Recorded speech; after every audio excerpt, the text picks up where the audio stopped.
Alexandra Ocasio-Cortez, context, whatever you want to call her. I give a fuck. She's nothing.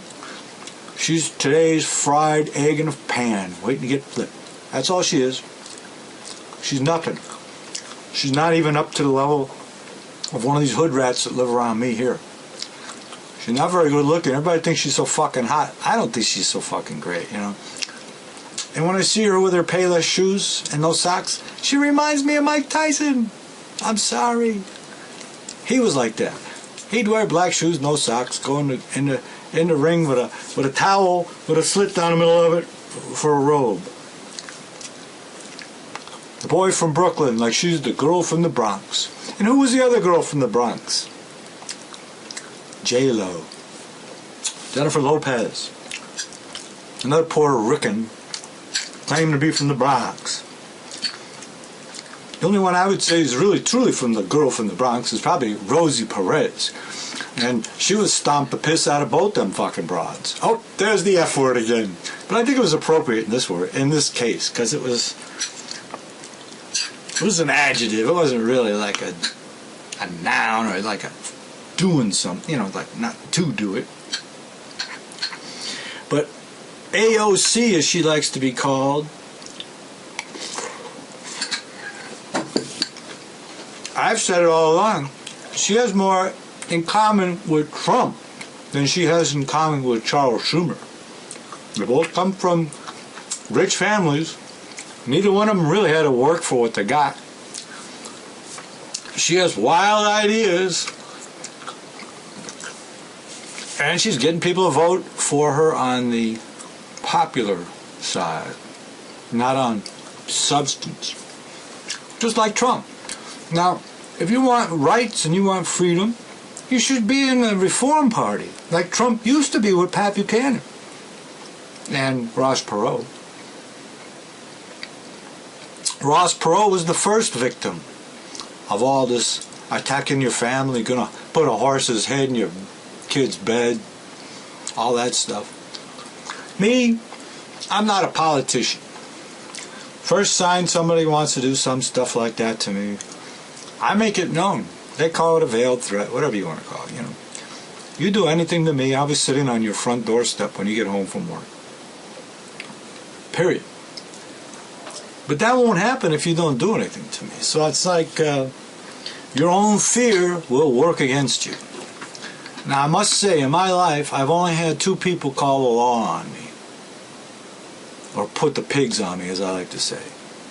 2 people. One was last week on my own block. Some piece of shit that's renting a house up the street that the park district behind my house owns, that house. And to irritate me and everybody on this block, they've rented this house to 20, I don't even know what you want to call them. They're not migrants, but they're definitely not, they're hood rats.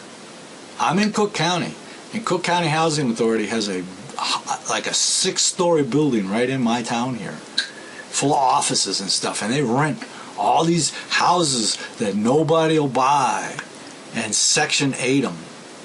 So that's what I think's going on over there. They got to have somebody in that house that's not going to complain when that backyard fills up with water like mine does, because that's a straw purchase that the park district just happens to own. But I think they got 4 or 5 other houses on the street that are being domiciled by straw purchasers. People they just place in these homes until they need the property reverted back to whoever the speculator is. Because they got a park district behind my house, bought this park. There's not enough room for a parking lot in a field house. They put some basketball court up back there, and now it's all dilapidated. It's sitting on a sinkhole, so it's all caving in. And they're not even maintaining it. They're not maintaining it because they don't want to redo it twice. I keep telling these neighbors, this is the deal. No one wants to believe me. But they're stealing land all over this town to turn it into commercial properties. I got a triad behind me here, the axis of evil, the park district, the school district, and public works. They all lay claim to the land that's attached to my land. But when it comes time to being responsible for the damage that their land is doing to these homes over here, they all act like, well, that's the other guy. So the way I get even with them is, we got a dam in my town, a river with a dam on it. We got a railroad track, the Canadian Northwestern, I think it's called, and we got an airport in my town. These are 3 federally regulated transportation ways. So we've had a big, gigantic plane crash in my town back 20 some odd years ago. I dumped a lot of jet fuel there at the end of the runway right into a creek that gets diverted into this storm drain behind my house back here. I'm always smelling fuel oil back here. And through the process of elimination, accusing the park district, or not the park district, but public works, of all kinds of illegal activity as far as venting out construction sites. They're doing a lot of work. They have 3 community projects going on in my town right now, all on this little creek that all that jet fuel got spilled into. Now, according to the accident report, one wing ripped open at the crash and burned. The other wing landed in the creek, and the fuselage landed in an apartment complex, and only hydraulic oil burned in that fire, and cars that were set on fire around it because the cockpit landed right into a dumpster. My neighbor was stewardess on that plane and got killed. So, since the village doesn't want to cooperate with me, I've decided to accuse them of not mopping up the jet fuel from that plane crash properly, because they need to have documentation on record for JP8 jet fuel being sopped up and sold back to the government, because it's a government fuel. Gulfstream 4, G4, only uses JP8 jet fuel. That's a banned substance. If that was not properly cleaned up, I call the manufacturer. It can't be dispersed into the soil. It needs to be encased and picked up in its total with the dirt along that creek. They didn't do that. If they did that, I'd know about it.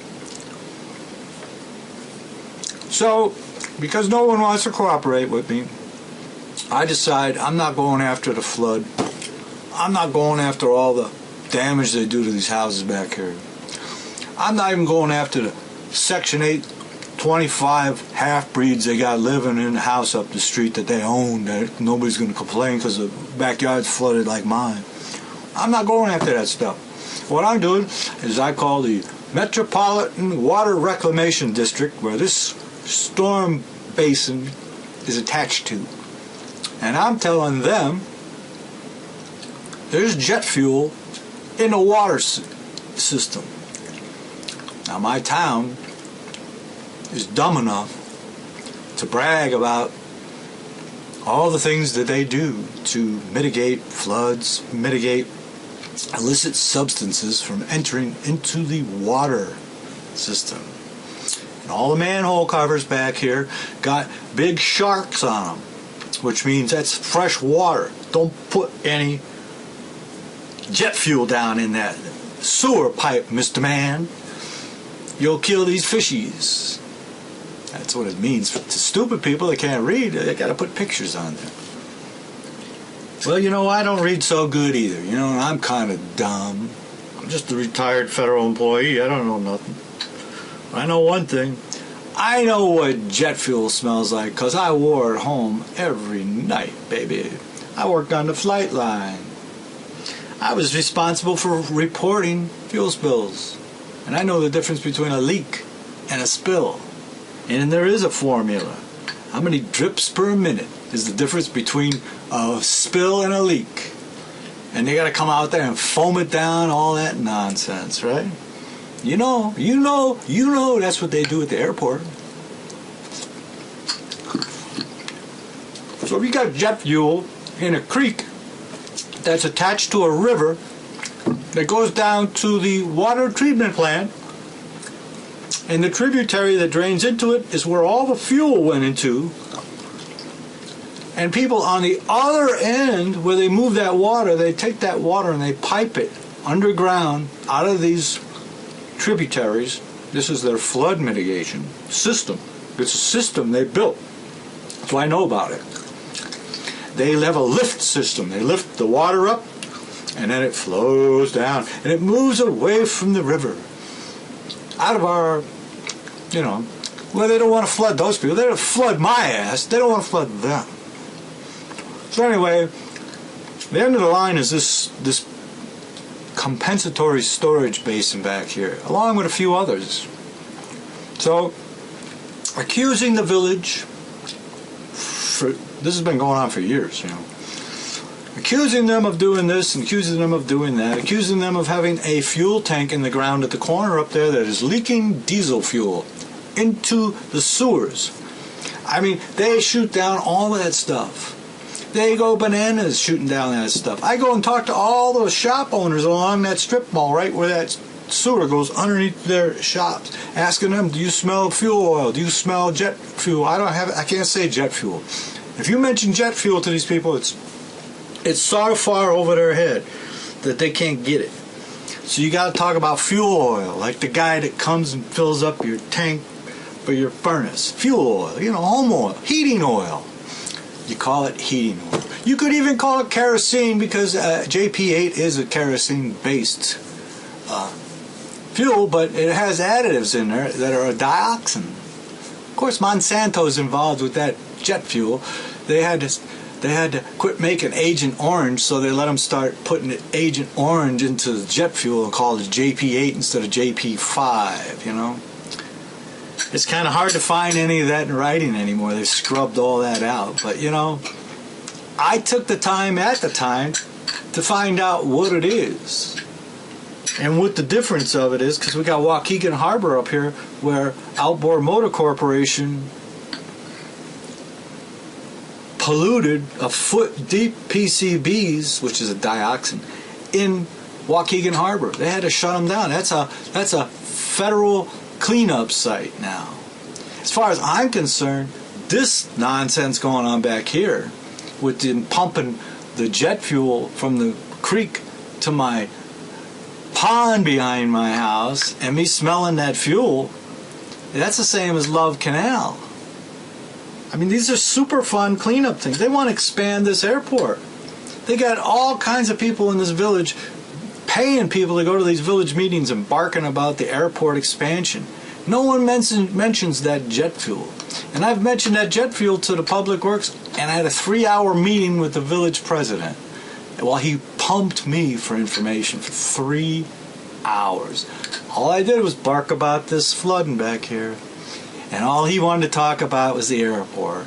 Because somebody already tipped him off that there's a guy over there barking about that jet fuel, that they can't produce the paperwork that showed the company that came out and sopped it up.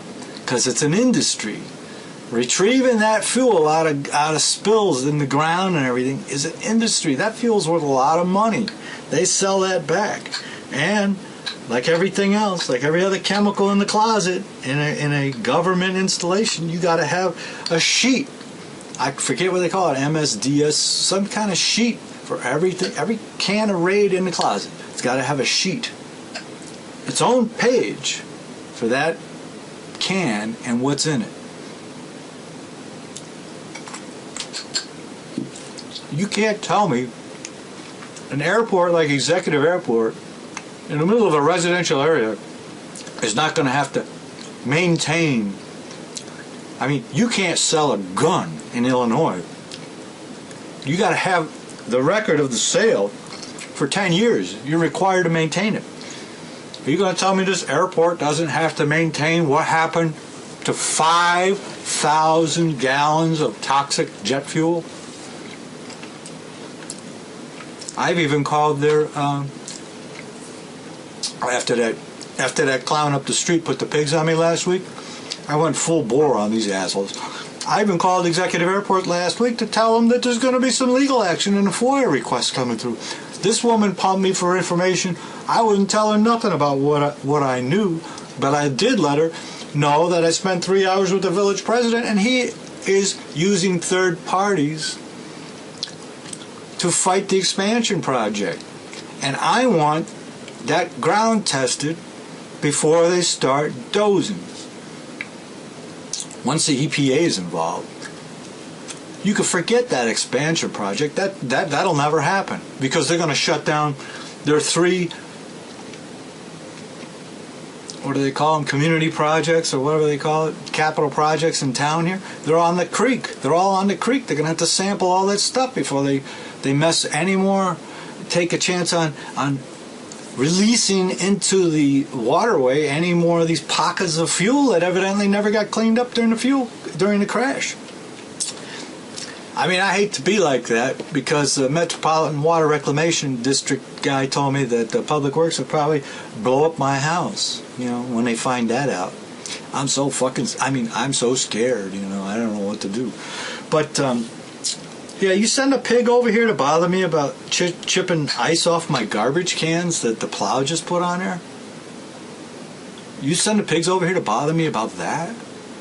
And I'll put the EPA on your ass over 5,000 gallons of missing jet fuel.